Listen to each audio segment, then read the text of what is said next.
comment Bonjour à allez-vous? toute la classe, bonjour à New York. Merci beaucoup, effectivement. En tout cas, excellent week-end à vous là-bas. Merci beaucoup. Et je dis bonjour à tout le monde aujourd'hui. Et Clara, je veux juste, voilà, je veux intervenir déjà en commençant par le cas du Pougon brièvement pour dire que la belligérance que nous impose Diawara et Tafana, je vois, est-ce qu'il ne faut pas leur exiger, je la pose en question, est-ce qu'il ne faut pas leur exiger de remédier à tout ce désordre qu'ils ont causé eux-mêmes en divisant voilà, nos électeurs, nos militants et autres. Donc, je pense quand même qu'il faille les mettre face à leurs responsabilités quant à ça.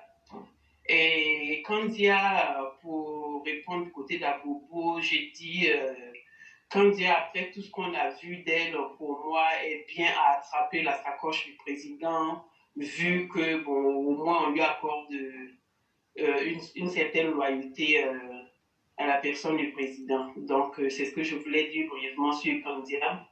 Maintenant, pour revenir à mon intervention, même c'est aussi par rapport aux élections à venir. Éclaireur, je dis que prévoit le gouvernement pour empêcher les délits d'opposants qui s'adonnent à pardon, qui s'adonneraient à brouiller l'état civil des électeurs parce que ceux-ci auraient eu accès à la mairie, donc ils auraient en même temps une capacité à brouiller la présidentielle à venir en leur faveur. Donc, à cela, que prévoit le gouvernement pour, voilà, pour nous éviter ça? Est-ce que la constitution électorale elle-même a établi un mécanisme pour entraver ces délits d'opposants que nous connaissons, de sorte à éviter d'éventuels problèmes inutiles? Si oui, de quoi s'agit-il? Parce que aussi, on dit communiquer, c'est la meilleure chose. Ça fait que, bon, voilà, tout le monde au moins comprend plus ou moins ce qui se passe et puis, voilà, ça évite beaucoup de problèmes. Donc, je pose ces questions aujourd'hui, pas forcément directement à vous, mais je les pose aux autorités parce que c'est des questions de droit, je pense, pour prévenir, voilà, pour prévenir tous les responsables de la question électorale. Je, voilà, j'indique aussi les parlementaires dans cette histoire et enfin dans ce, voilà, dans ce fait. Et puis, donc, nous voulons des élections plus que tranquilles, comme nous le voyons ailleurs, et je pense que c'est pas trop leur demander que d'y veiller. Alors, éclaireur, c'est pour demander au pouvoir effectivement de définitivement et résolument prendre ces dispositions quant à ces troubles électoraux qui ne cessent de se répéter. Et je crois que 2020 devrait être la fin de tout ça, qui nous permet quand même de vivre tranquille à chaque élection à venir. Merci à vous. Ok. C'est vous que nous remercions d'abord, chère mère, pour tous les efforts que vous faites tous les jours. Merci d'être avec nous, merci de nous encourager et merci surtout de propager la bonne parole. La question que vous avez posée était la suivante. Si d'aventure nos opposants arrivaient à obtenir des mairies, est-ce qu'ils ne vont pas déchirer les registres, faire disparaître les registres pour qu'en 2025, à partir de 2024, ils vont dire aux gens, mais regardez la liste électorale là. On dit éclaireur est dedans, mais éclaireur même là, il n'y a pas son nom même dans le registre de naissance. Comment quelqu'un qui n'est jamais né peut être sur la liste électorale? Donc la CEI est une fausse institution de connivence avec le gouvernement. Qu'est-ce que le gouvernement va faire pour éviter de telles situations? C'était ça la question. Chère mère, vous savez que nous préférons dire la vérité. Le gouvernement ne fera rien. Je suis au déplaisir de vous décevoir parce que le gouvernement ne peut rien faire. Et je vais m'expliquer. Chère mère, allons doucement avec les faits. Y a-t-il eu CNT ou pas en Côte d'Ivoire? Si. Ok. Y a-t-il eu mort d'homme ou il n'y a pas eu mort d'homme? Absolument. Ont-ils été jugés? Pas que je sache, pas que quelqu'un sache. Pourquoi le pouvoir est incapable de les juger? Arrangement politique toujours, je suppose. Justement. Ou simplement incapacité, ou parce que le pouvoir même se reproche quelque chose. Parce que ouais, je suis plutôt de cet aspect, oui. Quand on est en face d'un criminel et qu'un ne se reproche rien, on regarde la personne en face et on lui dit assume tes irresponsabilités. Dans cette même Côte d'Ivoire, est-ce que ceux qui ont fait des coups d'État contre la République ne sont pas aujourd'hui dans les rues en train de promettre de faire de nouveaux coups d'État? Si. Dans cette même Côte d'Ivoire, est-ce qu'on ne voit pas Akossi Benjo aujourd'hui faire la morale aux citoyens qui est en train de chercher sa pitance quotidienne? Absolument. Ok. Dans cette même Côte d'Ivoire, est-ce qu'on n'a pas vu les gens détruire le matériel de la CEI dans les villes de Côte d'Ivoire, dans leur boycott actif? Chose facile à faire pour eux. Qu'est-ce qui est arrivé à ces personnes? Rien du tout. Donc, en me basant sur les anciens modèles que nous avons copiés, depuis l'avènement de ce régime-là, qui n'inquiète pas du tout les criminels, chère mère, cela a fini par faire cas d'école. Quand tu es politicien, ou bien soi-disant, un bandit, un brigand, un goujat, un grigou, un filou, un larron, qui se met sous le couvert de la politique, tu peux violer les femmes, tu peux gorger les gens, tu peux ventrer le citoyen bambard, tu peux tuer, tu peux insulter, tu peux même pisser même à l'église, chère mère, si tu ne le savais pas. Et tu peux même te permettre de lancer du caca à la Mecque. Tant qu'Alassane Ouattara est là, tu seras pardonné. Voilà le modèle qui fonctionne en Côte d'Ivoire. Et c'est au nom de ce même modèle-là qu'on peut permettre à un prisonnier de droit commun comme Laurent Gbagbo de créer un parti politique et d'inciter encore aux haines.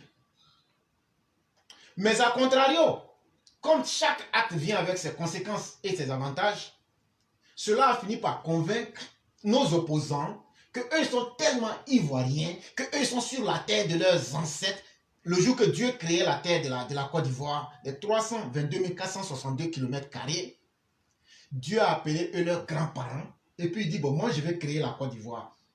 Mais est-ce que toi tu veux? Et eux, leurs grands-parents disent, il faut créer. Non, on est d'accord. Et Dieu a créé Côte d'Ivoire, il dit, c'est pour eux. Et donc eux là, c'est eux qui sont titres fonciers de Côte d'Ivoire. Donc eux là, eux font ce qu'ils veulent et puis il n'y a rien en face. Et tellement le pouvoir actuel là, eux ne sont pas dignes d'être des Ivoiriens. Ils ne sont pas dignes d'être des gens qui peuvent dire à ces malfaiteurs, vous arrêtez ça. Malheureusement, ça a permis à nos opposants de comprendre qu'ils peuvent tout se permettre et qu'il n'y aura jamais rien. Jusque même Bédier même peut venir dire, on a fait tuer les Ivoiriens, mais de notre côté, on a compté que 10 morts. Donc, si on prend sur la base des 80, eux, ils ont perdu 70. Bédier a tenu ce langage-là, il n'y a rien eu. Donc, chère mère, si les opposants vont déchirer des registres ou les faire disparaître là, il n'y aura rien. Parce que le régime a trop encouragé l'impunité. Et ça, nous allons le dire simplement mais clairement pour que le régime comprenne. Même moi, éclaireur pro-vérité.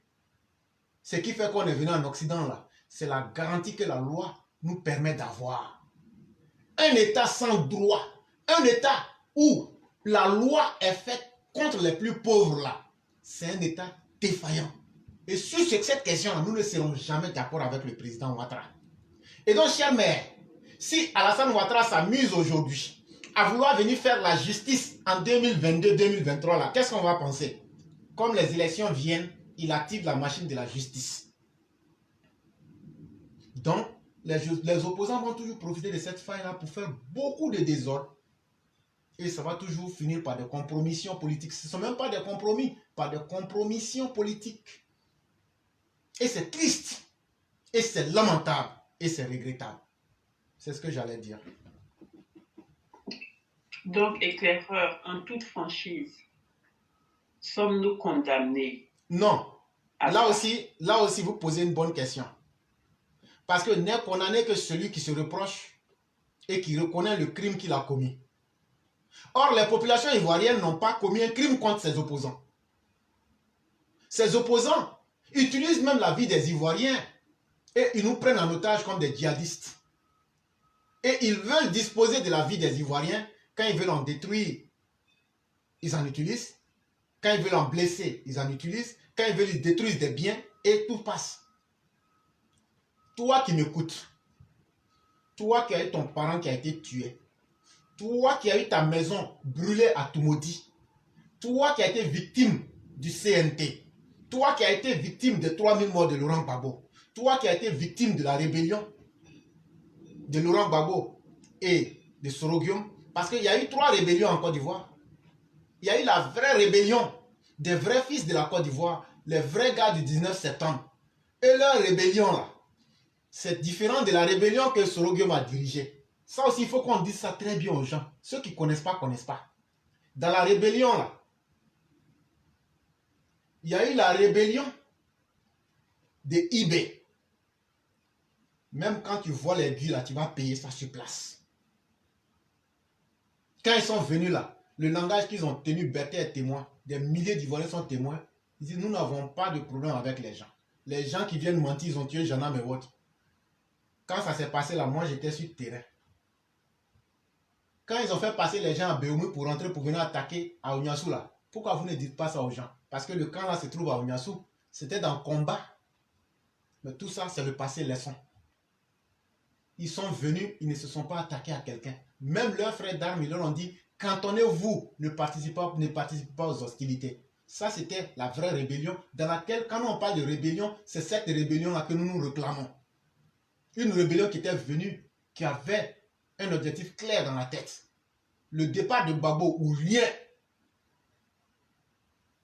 Et l'unité des Ivoiriens et la paix définitive en Côte d'Ivoire en reconnaissant les Ivoiriens au même pied d'égalité.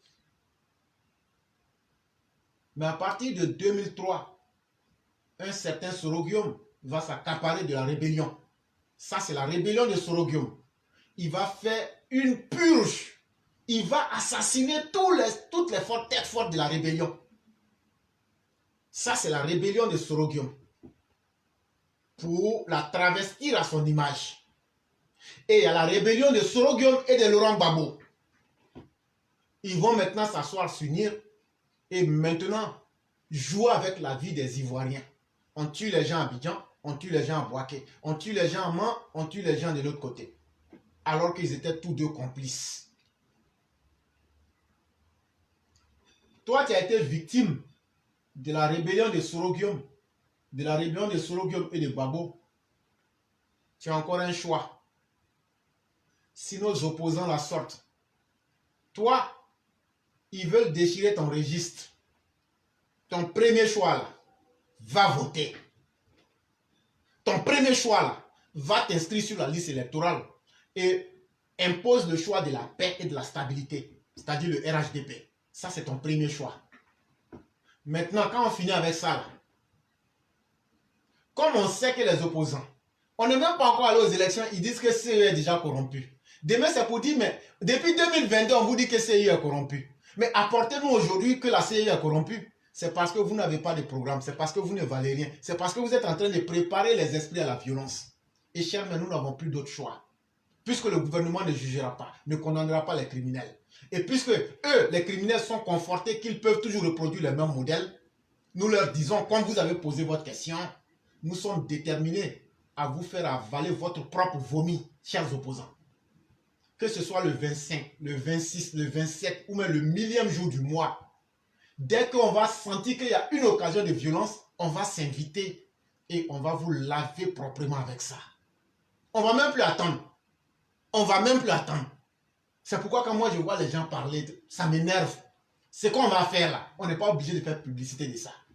Donc, chère mère, les gens, comme nous autres, prendraient leurs responsabilités sur le terrain pour mater ses opposants. Soit, on ne va plus accepter qu'eux dictent à la République ce que la République devait faire. Et donc, nous, on va prendre la responsabilité sur nous. Si l'État faillit, si les dirigeants ne veulent pas jouer leur rôle, on ne sait pas, peut-être s'ils ne sont pas ivoiriens, ou même s'ils se reprochent quelque chose, parce qu'il y a un deal, il y a peut-être un pacte de sang entre eux et puis les opposants, Nous, en tout cas, nous, on n'est pas des familles politiciennes ou de politiques. Nous, on va régler nos cas sur la route entre nous-mêmes. Et ça, nous, on est prêts pour ça. Et on ne se cache pas, on le dit ici toujours. Parce que trop, c'en est de trop. On ne peut pas vivre dans l'injustice. On ne peut pas vivre dans le désordre. On ne peut pas vivre constamment en train d'inquiéter les autres. Cette fois-ci, chers Ivoiriens, tous ceux qui sont épris de paix, on va montrer à ces opposants-là que la terre, là, quand Dieu a créé, là, il y a suffisamment de place pour tout le monde. Mais il y a tellement de place que même en dessous de la terre, il y a la place aussi pour les morts. Chers mères, soyez-en rassurés.